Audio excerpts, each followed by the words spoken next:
Well, Lottie just joined us on the couch. I don't think she's going to talk into the microphone. I'm trying to get her to talk into the microphone. Toy poodles tend not to talk. Yeah. Yeah, that would definitely be something that doesn't happen every day. Trying. Yeah. She at least would pose. She's posing for a good picture right now. Yeah. Now I'm back on the mic. There we go. Okay. So my name is Ben Hedgspeth. I'm one of the hosts of This Isn't Every Day, the podcast where we talk about things that don't happen every day. And with me, as always, is my wife.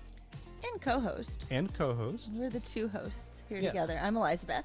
I think that's kind of implied, but okay. Yeah. Yes. I want to lift you up before other people and praise your name at the city gates. But Eye she's roll. amazing. Yes, you can eye roll. That's fine. I can be smarmy. They can't see it, so No. I had to say it. Verbal eye roll. So anyway, we like to talk about things that don't happen every day, and I will definitely say, Although maybe this should happen every day, what we're talking about today. well, but not for every family, because that would just be crazy. You'd have a lot of happy people out there. You'd have a lot of Cruella de Vil's out there because it'd be too many dogs. But no, we wanted to talk to you today about what it's like to bring a new puppy into your household. There's a lot of people right now. We're under the COVID quarantine period right now, and there's a lot of conversation going on online right now about people who are considering going to a shelter and rescuing a doggo or a cat if you have to, and adding on a new fuzzy furball to their family. Beth, I didn't tell you this the other day, but there's a Twitter pastor friend of mine who was saying, okay, guys, we're really tempted. We want to go out and get a shelter dog. Help convince me not to do this. And so I found a very, very cute picture of Lottie.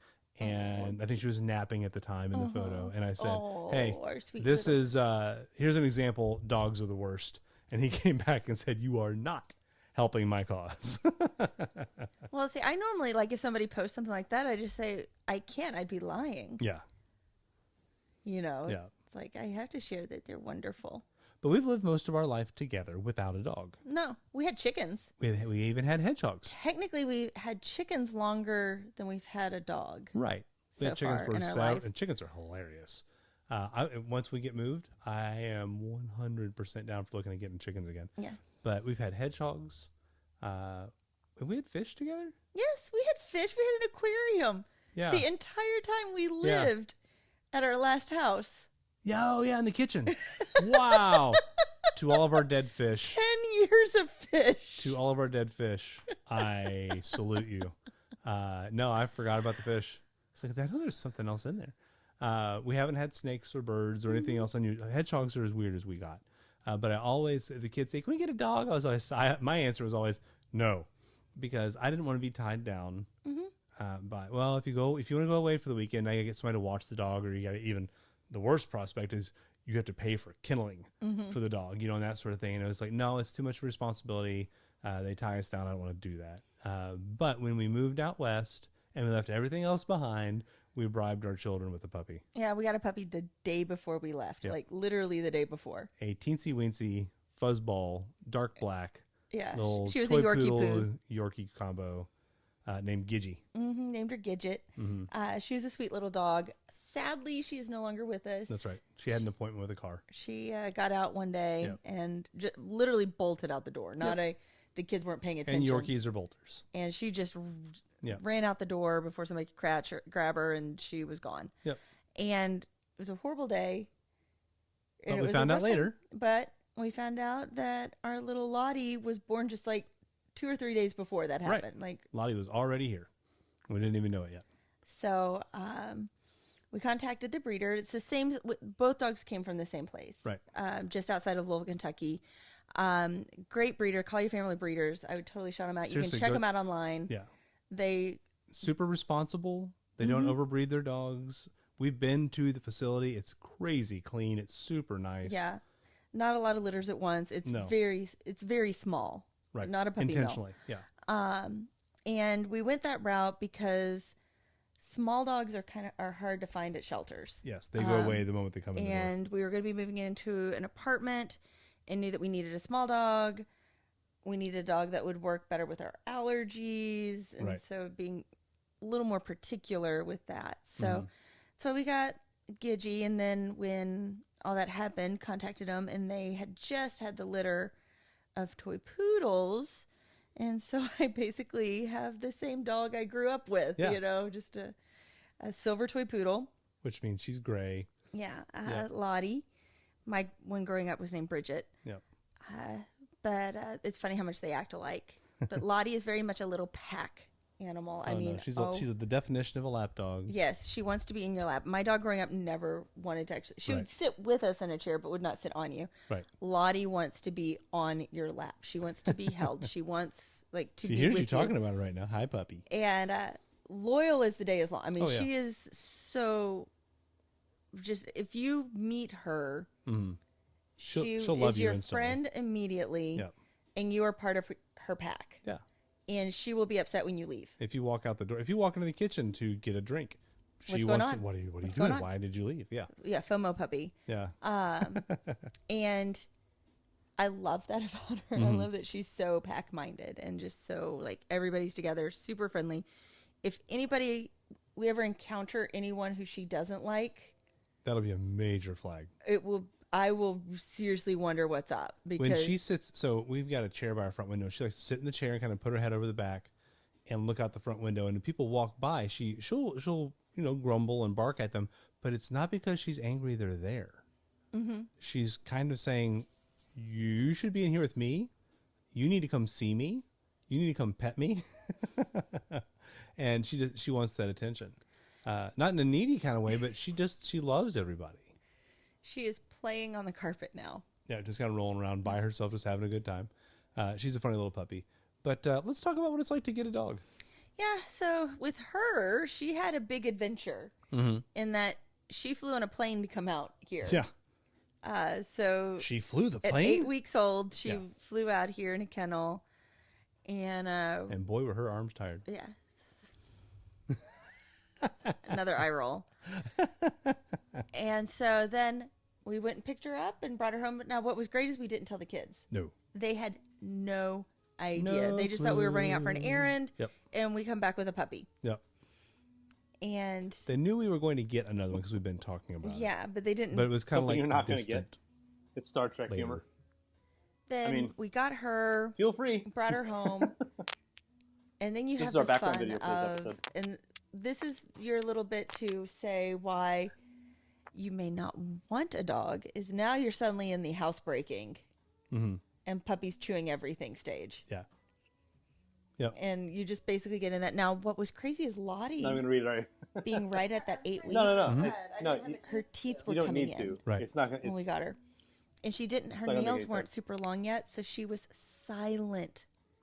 She was walking around. Yeah. And we had hard floors. It wasn't that she was on carpet. No. She was silent. Yeah. So you can imagine trying to watch out for her, how tiny she was. And folks, imagine a large baked potato with legs. yeah, she fit in your pocket, literally. We tiny. have pictures of her in a cargo pocket, buttoned and closed and hiding. She's very small. When they're that age. So you have to be super careful because you didn't want to accidentally step on her because she's not used to being with people too and how that works. We had to adjust to her. She had to adjust to us. Yeah, and so now she does this funny thing is when she's following you, she taps your calf with her nose. Yeah, she'll just boop you while you're to walking. let you know she's back there. Hey, I'm here. Hey, I'm here. Hey, I'm here. Hey, I'm here. Yeah. I'm right here. Kind of her way of reporting in. But that was just something we all had to get used to again. And then, yes, they whine. You know, if you put them in a kennel or trying to get them to sleep, they'll be noisy and have to be trained and learn. Mm-hmm. Even when they're little. Yep. Mm-hmm. Not just big dogs. Big dogs are kind of different. They tend to be a little more laid back, I think, as a whole. Yeah, little dogs can be a little more high strung. You never had a big dog at all growing up. My dog that I grew up with was in that 30 to 40 pound range, which is mid-size. He was a frustrated hunting dog. Wanted to get out and go hunt, but he was a house dog. And then we have friends who've had Great Danes or Rhodesian Ridgebacks and all sorts of other large. Which, if you have the house to hold them, they're great. Well, and I think, you have to know you want a big dog or you have to know you want a small dog. Mm-hmm. The reality of Lottie's size is she's fragile. Yes. The reality of a Great Dane is everything around the Great Dane becomes fragile. Yeah. And so, you just got to be mindful of, okay, what do we want to bring into our house? What changes are we willing to make? What sacrifices are we willing to make? We don't want to get a teacup poodle because that is like the height of fragility. And we're not also looking for like a bulldog, which is small in frame, but is dense like concrete. That's not a good lap dog. And that's what you want. Yes, I want my little dog to cuddle me. Yeah. And a bulldog will thump into you. I would enjoy that. You wouldn't. Now, you can't wrestle with Lottie the way I would want to wrestle with a dog. But she's still fun. She's silly, and she's fun to be around. So her favorite toy, yeah, and this is great, is literally toilet paper tubes. Yeah, an empty toilet paper tube.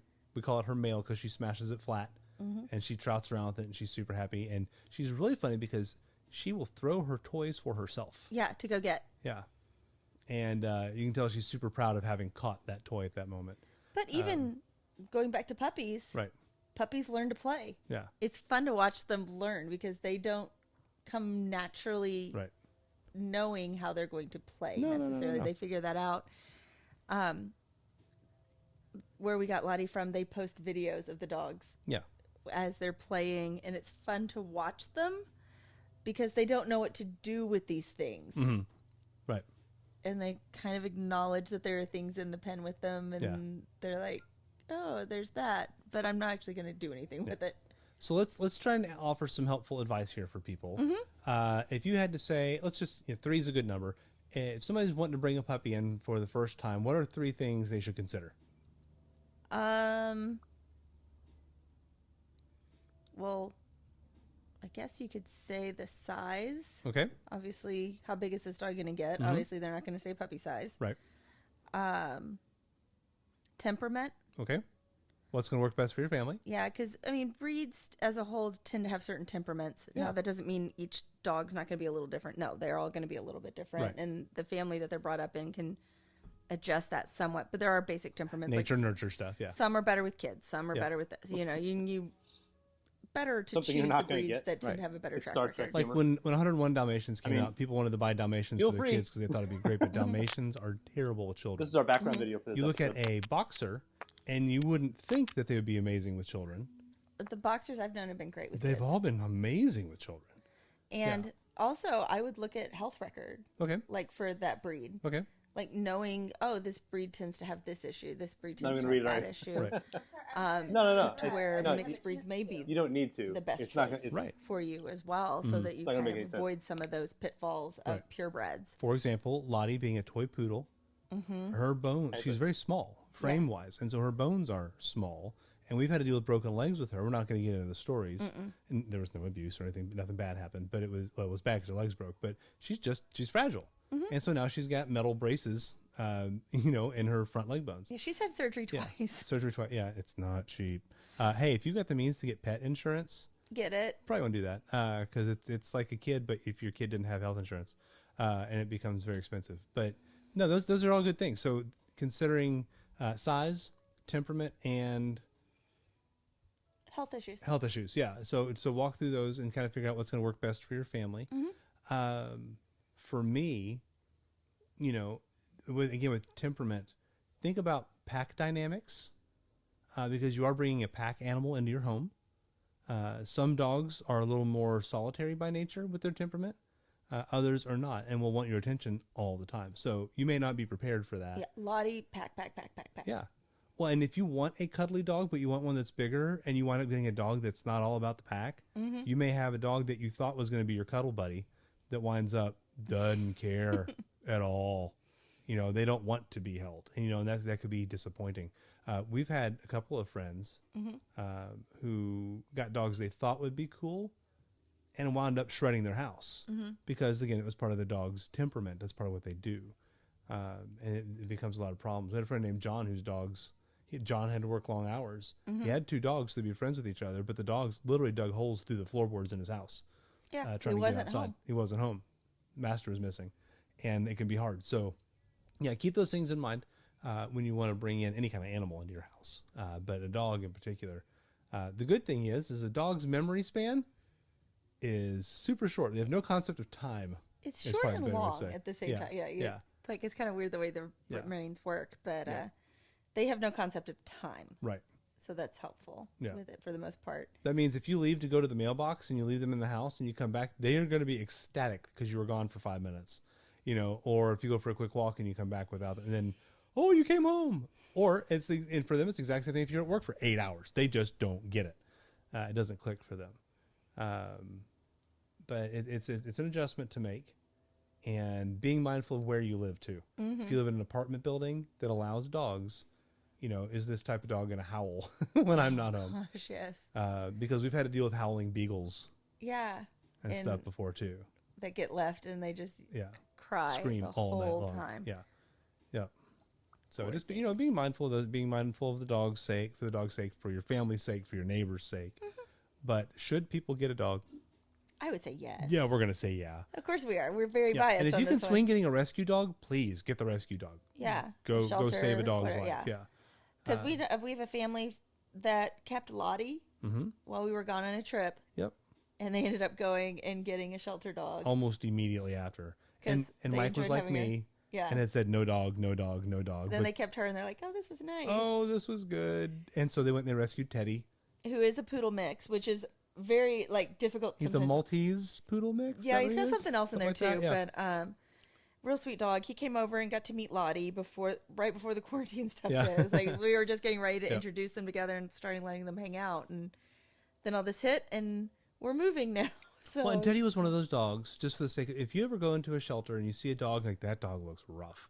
Teddy was shaved down, had some surgeries, had lost an eye, and Teddy looked rough. But they knew from his disposition, this is our dog. This is a good dog. And once his hair grew out and the surgery stuff was all he was recovered from the rough bit. He's an amazing dog. And it's funny because his personality's coming out more and more as he's healing. But when he came over, we thought for sure Lottie would be ecstatic to have a dog come visit. Yeah. And that would just be the best thing. She was more concerned with all the people here. There's people in my house. There's people in my yay! She was not so interested in the dog. Yeah. I was like, oh, come on, you two are supposed to play and have fun. And, it was like two little, because with your cousin's dog, Leroy Jenkins. Oh, she plays with Leroy like crazy. She loves Leroy. They run and yip and chase and whatever, and they have a good time. This is our background video for this episode. Teddy's a little more chill. Yeah. Yeah. Leroy, we got to watch her because she does not grasp the concept of a doggy door at all. Because she's never had one, doesn't get how that works. And he goes through the door, and she gets so confused, like, where'd he go? He phased through the wall. What the heck? Not going to read very What black sorcery is this? So we had to open the door for her to then go back go out with him. But it was just hilarious watching her just stare there like, magic. Yeah.